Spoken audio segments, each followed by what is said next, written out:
Kurt looked down the road. Grant wasn't coming back. The mercenary who had had his back through trial after trial was gone. Abandoned him. Why? The merchant couldn't understand. He was used to reading people, so how did he not see this? He's not coming back, Julia commented. We should press forward. We don't want to be caught out in these woods come dark. But Grant, the merchant murmured. He's a warrior. He'll be fine, she prayed. Putting a hand on his shoulder, she guided Kurt to work. Together they hefted the mimic back into the cart before heading down the road once more. The shadows lengthened as the sun vanished behind the trees. It didn't take long before they were shrouded in darkness. Only the light of a tiny lantern hanging on their cart guided them forward. Kurt shifted nervously. He had never been a fan of dark nights. Not since he was a kid and it crawled in through the window. He can still remember the disjointed legs and the vile smell. Even after decades, the thought of such a creature chilled him to the core. That one event turned him off from being an adventurer. Julia was not so lucky. This was a life she had never wanted. Oh, how she wished for the quiet life. But destiny was against her. What a bad hand to be dealt. A sound picked her ears as they rolled along the dark roads. It was sad, and tears swelled in her eye. She looked around, but saw nothing. Not in such a dimly lit area. She could let out a spell to illuminate the area further, but that could very well be a waste. They didn't want to spook what would otherwise be a docile creature. The sound grew with each passing minute, and she began to fidget. What's wrong? Asked Kurt. Don't you hear it? Hear what? That's not good. She gave the reins a good snap, and ushered the horse forward. Something white moved through the trees, and Julia's eyes followed it. Between the fleeting glances, she began to shake. No, this couldn't be here. No, she had to be imagining it. When it did move out in front of the wagon, her eyes went wide. The reins went slack in her hand, and the horse wailed in surprise. Kurt grabbed the reins and brought the horse under control. He looked over at the demon hunter, who was motionless. Then he turned his gaze to the figure at the front. It looked like a woman, but had silvery white hair and face. Welcome back to Mythical Phylogeny, fellow adventurers. I'm your guide, Jason Diargos. Today, Destiny has seen fit to introduce us to the Banshee. It is a fearsome creature that swelling is said to bring doom. Let's take a look at the spirit to see what we can learn about it.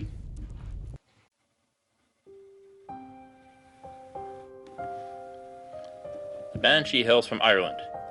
They are often called the Women of the Fairies. Now I'm sure that you've heard tales of them, and some are contradictory too. This is because there are two versions which have come to be. First are the more benevolent, and second the more insidious demeanors. Of course, we shall speak of the former first. Ireland has a rich history and many different fairies which fills its lore. Yes, fairy. That is what our Banshee is. They are described as looking like a ghostly woman with silvery white hair or even red hair. In 8th century Irish funerals, there would be a keening woman, a woman who cries or wails as part of their traditions. This was part of the mourning process of the time. You should see the relationship here. Now, the Banshee's cry is sometimes called a keening, but they sing before the passing of a person, not after. You see, the original Banshee was a benevolent spirit. I am sure you all know, adventurers, that death is a constant companion. Someone that walks the roads of danger alongside you until you reach your final voyage. Tell me, if your next quest should fail and you fall, would you have regrets? Things that you wish you had said or done? What if someone would come and tell you that tomorrow is your last day? The bards share countless songs of such a blessing. On your last day, what would you do? Spend it with your family? Be reckless and stupid? I know I would have things I would wish to do. What would you choose? This is what the Banshee offers. On the day before your fateful encounter, she will come and cry for you. There is a little discrepancy here. Some say only the one who will perish will hear it, while others say it is those in the area that will hear the song. Regardless, you'll need to find out who it is calling for. Now, the Banshee doesn't wail for just anyone. No, it has a particular target. Its keens only for those of Irish noble bloodlines. But at this point, just about anyone of Irish descent will have a connection to nobility.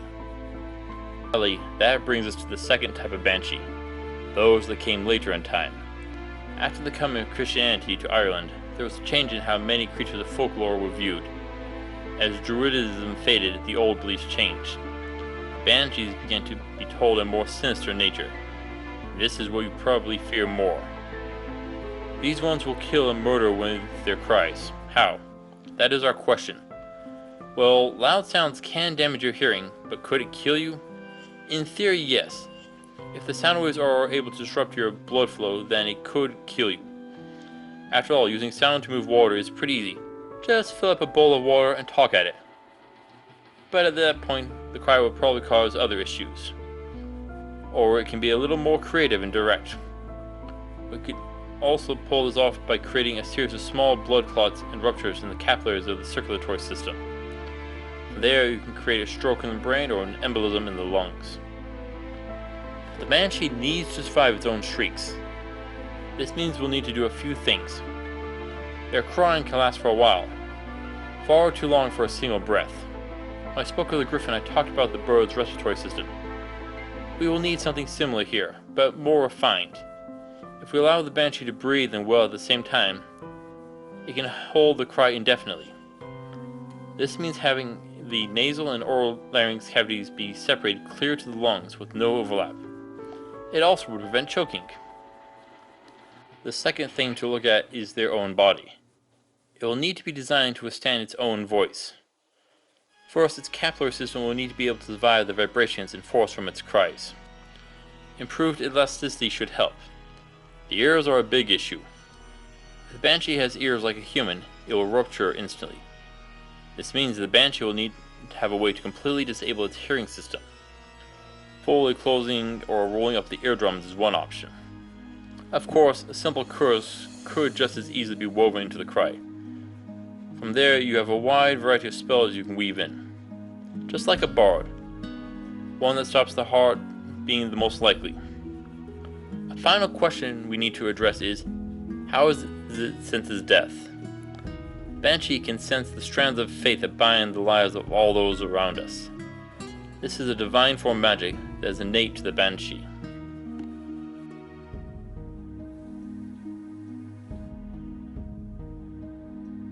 We can't ignore the first group of Banshees since they aren't out to harm you, but that leaves the second ones. How do we stop sound? Putting out a sound that is equal in power and opposite in frequency is one option.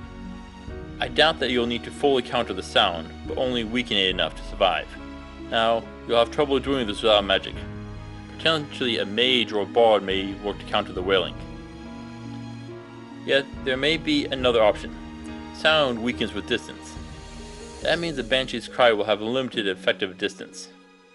If you can keep your distance, then fight back. That means archers and spell slingers are on point.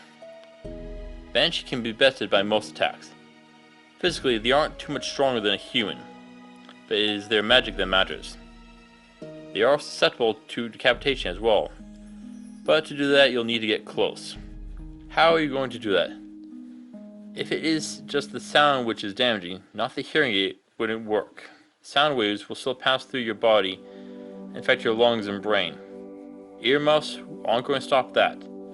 Sorry. So what to do?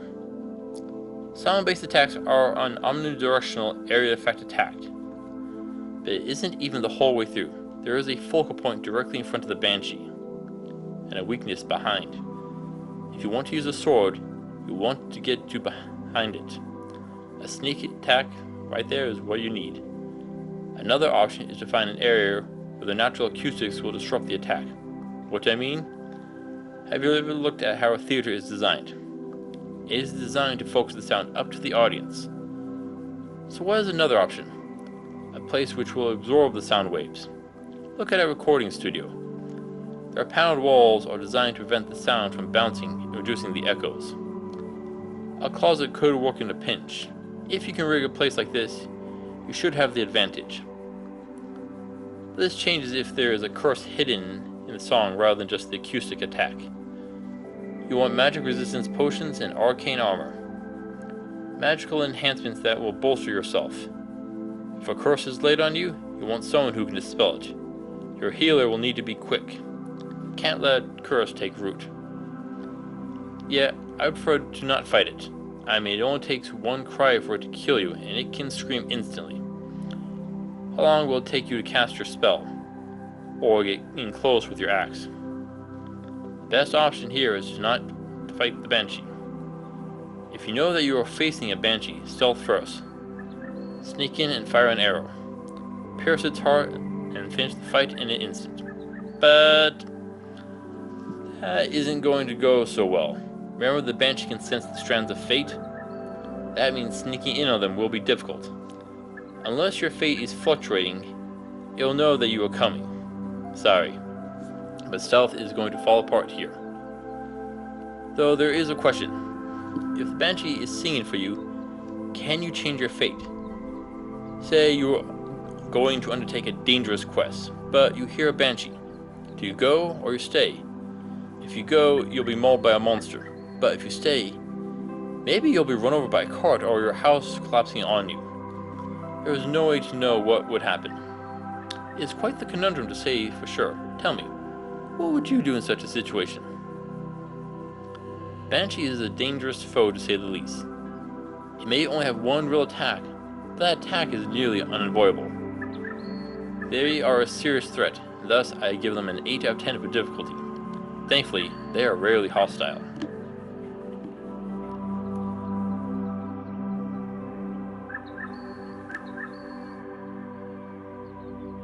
The remains of a Banshee are often sought by fortune tellers to perceive the future. Some even claim that it can be used to change and rewrite your own destinies. Tell me, would you like to know your fate? Anyone would find that perfect. Sadly, the rest of their body shows little of other potential uses. But would you fight a Banshee? I mean, they are mostly benevolent, and usually they will warn you of ill fortune.